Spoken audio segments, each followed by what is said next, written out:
Alright guys, so I'm going to be installing today my Hella housings. So these are the H4 housings for our vehicles. I have an ID1 240SX Coupe, and I was able to get in contact with Lasfit and tell them that if they could let me test out their lights. I bought some from them before for a Nissan Sentra, and I liked them, so I wanted to know if I could do one for flip-ups, and they haven't done it yet. So they agreed, and they sent me their brightest one, which is their LS series 10,000 lumens. This is the stock bulb that came with the Hella ones. So I'll be putting a video with that. I already tested them, and they're bright. They're brighter from the stock halogen ones, which is your seal beams, which I have over here in one moment. Alright, so this is your stock seal beam. These are Silvana Performance, and you can see it's a seal beam, so you can't remove a bulb from this. You just plug the whole thing and replace the whole thing when you need to. So I decided to go for the new ones too, so I can actually replace my bulbs if I need to. So you can actually fit HIDs or LED bulbs now. So I prefer the actual LEDs. I ran HID before, but they don't last long and you have to keep constantly replacing them. So I've been running the Lasfit brand now for a good half a year now, and I haven't had any problems, and I like it. And they're bright white, so I'll be installing these into the 240. Also, one of the concerns I've got from some of my friends and other people on the forums is that since these are flip-ups, they're worried about the cabling getting caught in the actual retraction and maybe damaging. So it is a bit long, but I don't think it's too much to worry about. See? So I'll be installing them and see what happens, and then from there I'll be showing you guys through the whole process, okay? Alright, so first thing is first. As you can see, the stock one is pretty thin, meaning this part right here, the base for the actual plug and the base where it's actually going to sit on the housing, they're pretty small compared to the new LED. So also you're going to notice that the ring is missing on this one. Well, they actually send them separated for me, so these can be removed. They actually come apart, and the reason why is because if you have a housing like this one where it's actually held in by clips, if you try to just put the LED with the actual base plate already assembled, you won't be able to put your clip over it due to the fan. So the way you're gonna do this is you're gonna first install the base plate first, and there's actually guides. See, there's one right here, one right here, one right here. Okay, so match that. There you go. See, it matches. It only goes one way. You can't really mess up. See, they're made to fit only one way, so match it up and it'll sit perfectly fine. And what you're gonna do next is just lock it in place, make sure it's actually locked, and then what you're gonna do is, they told me that these should be installed 9 and 3. So make sure when you put it in, it's like the chips are facing left and right, not like this or like that. You want it like this, okay? But these, and that's pretty much all it does, is just slide in. So put it in straight, and in it should go. Okay.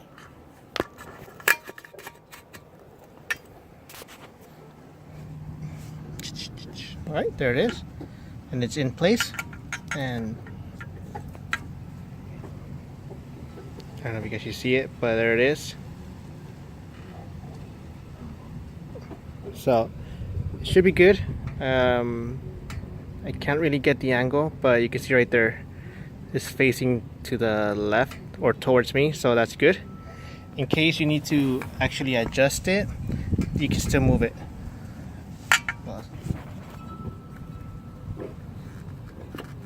And it actually moves, so you can actually adjust it.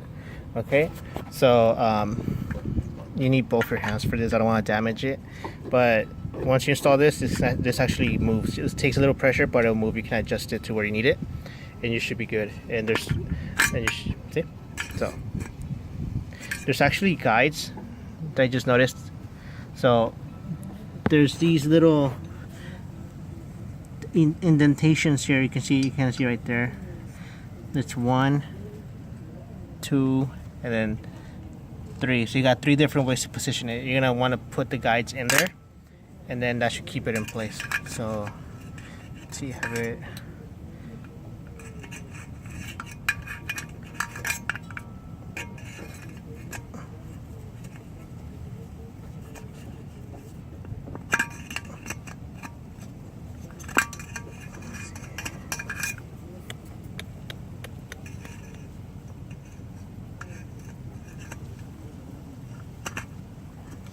Okay, let me adjust her, okay? Alright, so one cool thing I noticed right now is that you can see here there's like a ridge right here. There's a once you align it, it'll go in here to actually go into the, you see here's like an indentation right there, like a little piercing right there, or little bumps. Well, that's the guide. You want to put it in, and once you get it all the way in, it'll actually land right here in the middle. Let's see if I can see it.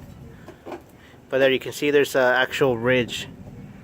So once you get to that point, then that's when you're able to spin it, and you can then position it however you need. All right. So let's see if I can do it right now with one hand again. So you can see right there, line it up with that little ridge, and you'll feel it, and it'll just slide in. And at that point, you should be able to. I'm gonna use both my feet to do this. Hopefully, I don't damage it. But once in, there you go. So you move it, and you can kind of see it right there. So it's a little bit angled, so I'm gonna try to straighten it more. Okay. So let's see.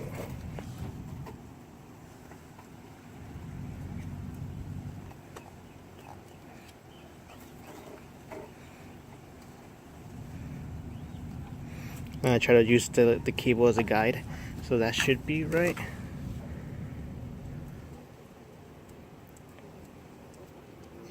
Yeah, it looks like it is. You can see the chip right there, so we should be good. All right, so in case the angle is still bad, I'll show you how to fix that. So I'll show you how this connects. So as you can see, it has the same plug as the stock beams. Okay, so it's an H4. So the way it's gonna work now is you're gonna connect this to the actual factory harness. So there's no cutting, adapting, anything like that. It would just plug in directly. Okay, so I'll do that now, and I'll record once I got it in. All right, so as you can see, perfect plug-in, and then pretty much the light.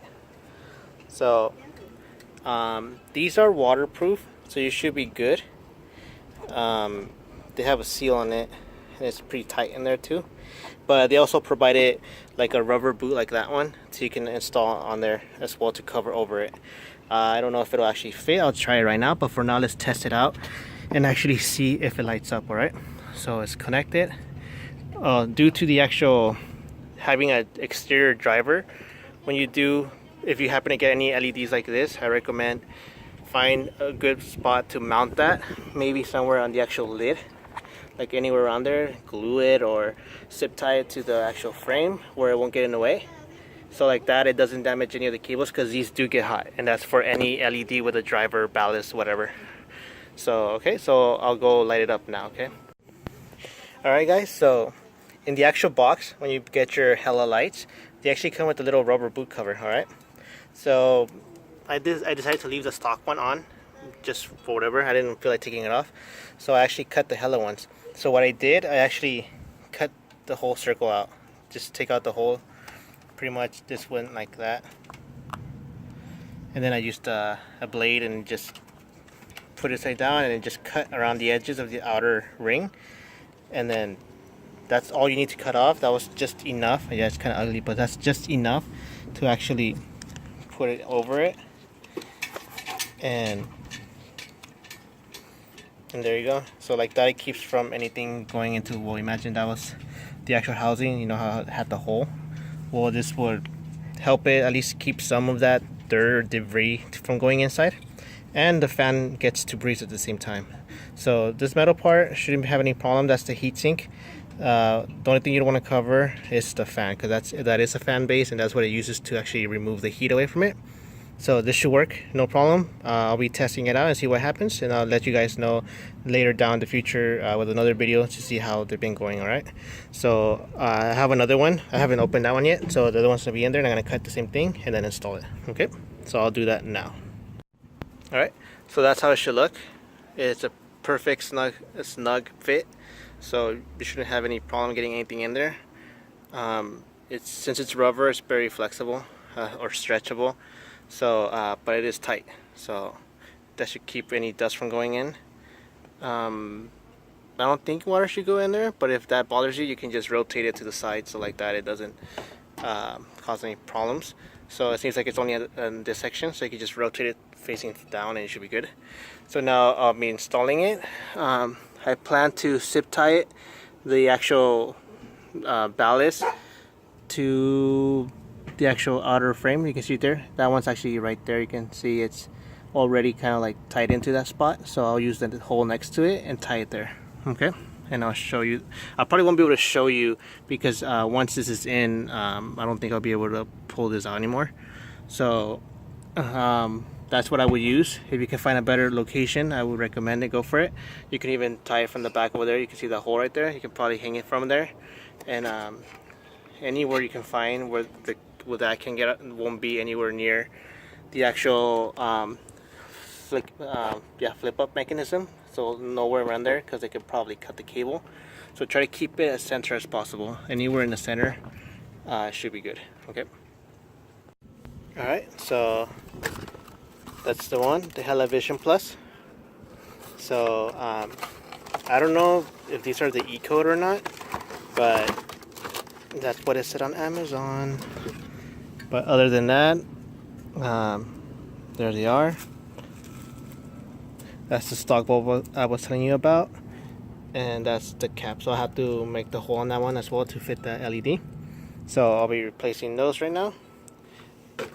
I'll be cutting the hole and replacing it and installing it onto that one. Alright, so I already got the other one in. That one's already in place. Looks really nice. So I'll do that now. Okay. Alright, so before I forget, remember I showed you those two holes in the bottom?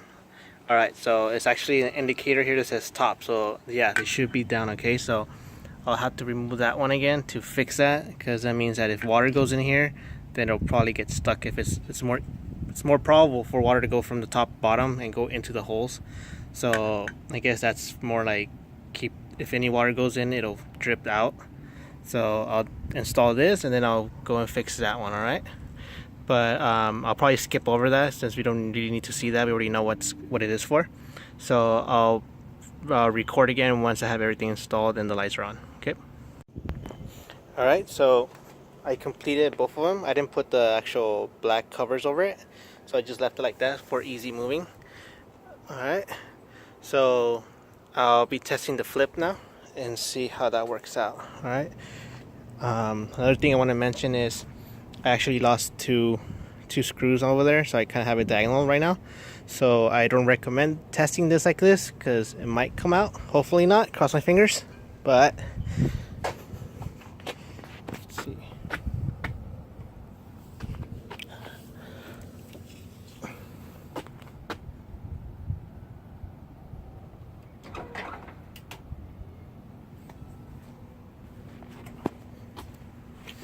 Okay, so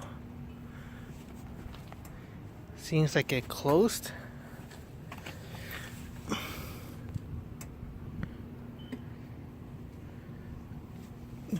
So it's a bit unaligned, so I don't know if it's my fan, if I didn't put it correctly. Okay, so one open, the other one's having troubles.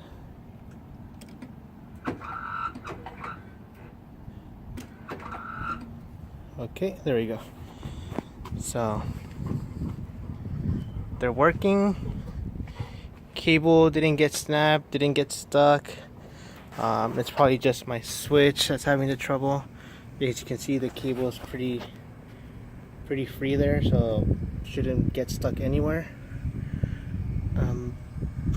Can't really get in there. Let me see if we can get a good view from back here.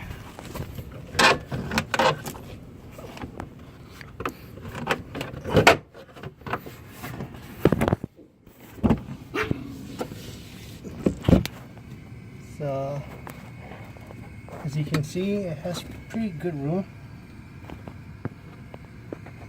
It's right there. So when it closes, it shouldn't cause any problems.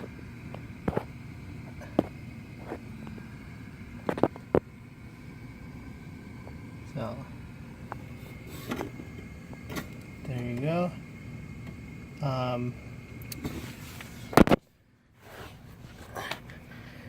The other one closed, no problem. Only my driver's side is the one that had the problem. So, but I think it's maybe something that's just wrong with my motors. So I'm gonna try to take it off.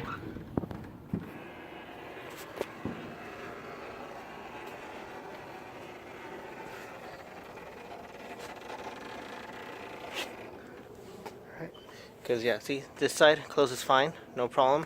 It's just my driver's side seems to be having the trouble. So it's probably just something I didn't install correctly. You can actually see the bolt right there. So you can see it clears. And I'm thinking the rubber boot I left in there, I think is what's causing the problem. So the other one, the original one, the stock one, is probably getting caught. So I think that's what's causing the problem. So I'll probably just pull it down. But other than that, the cables, you can see right there, doesn't get in the way, doesn't get squashed. I think it's just the rubber boot that's causing the problem. So I'll move that and see if it fixes the problem. Alright guys, so I ended up fixing the problem I had. You can see now it's way better compared to before. I'll put it side by side so you guys can see. But now it's aligned. And the way I fixed it was that I ended up actually bringing the actual cable in through that hole. And it's just enough slack to actually go in. And the cable is right there, as you can see. So I can get any closer. No, I cannot. But let's see. No, there's stuff in the way.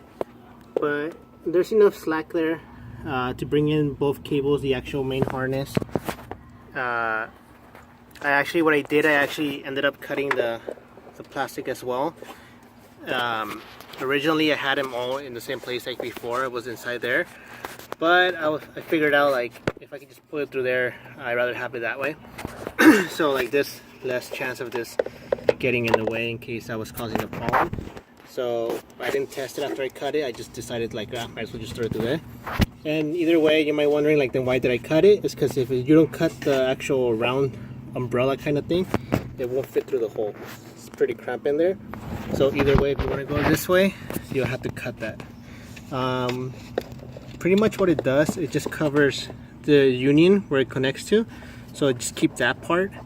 And what I also did, just to be safe, I also added some contact lubrication. So this should also help it with getting corroded and stuff like that. But other than that, I'd rather have it here because it's easier to disconnect and connect if I have to. But up to you how you want to run it. I'm happy because now it's way better, more evened out, or how you would say it. It's actually kind of flush, but there we go. And it goes back to being flush. Before there was a big, like, it was really raised. Now it's good. So passenger side I haven't had any trouble. So it was just my driver's side that was getting stuck. So there you go. Okay. So I'm gonna finish putting everything back together now. I still gotta put the liner back on, and then from there I'll take it out for a spin, see how it runs. Okay. Alright guys, so I'm gonna be doing the water test because I don't think just dunking the bulb itself into water is gonna do anything. Normally they're inside your housing, so it doesn't make sense to be dunking them in water. So this actual live test right here, I actually kept the black covers that go around it, or the plastic covers, so they're pretty much bare. So we'll find out now if they're waterproof or not. So I got a pressure washer and we're gonna check it out.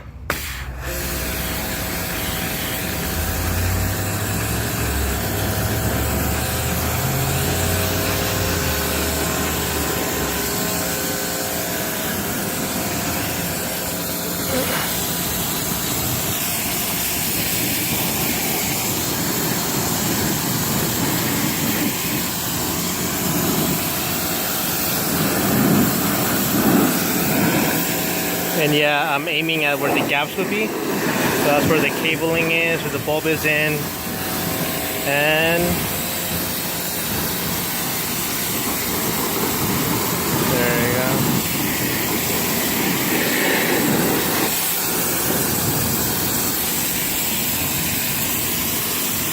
go. No effect so far.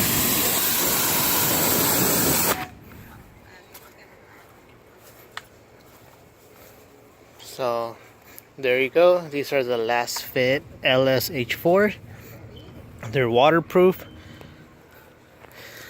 No light effect. Nothing actually is happening. So everything's working fine. Let's test the switches.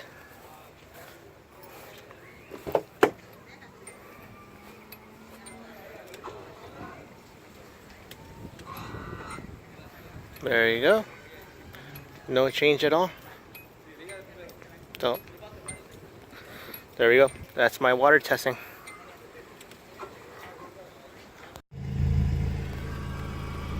Alright guys, so there's gonna be a driving test. Well, not a driving test, but a actual night test. As you can see, they're super bright.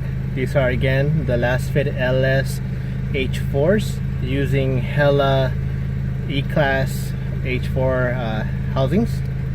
So you can see that's how dark it is, and then yeah, there you go. So let's see, hopefully no one's coming right now.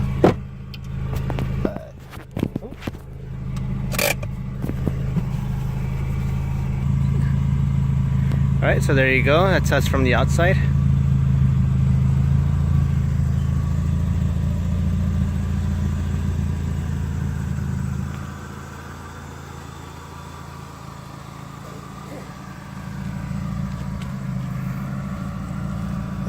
Pretty bright.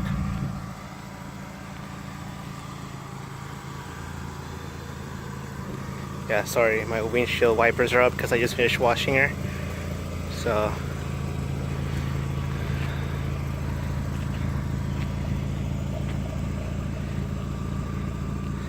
there you go.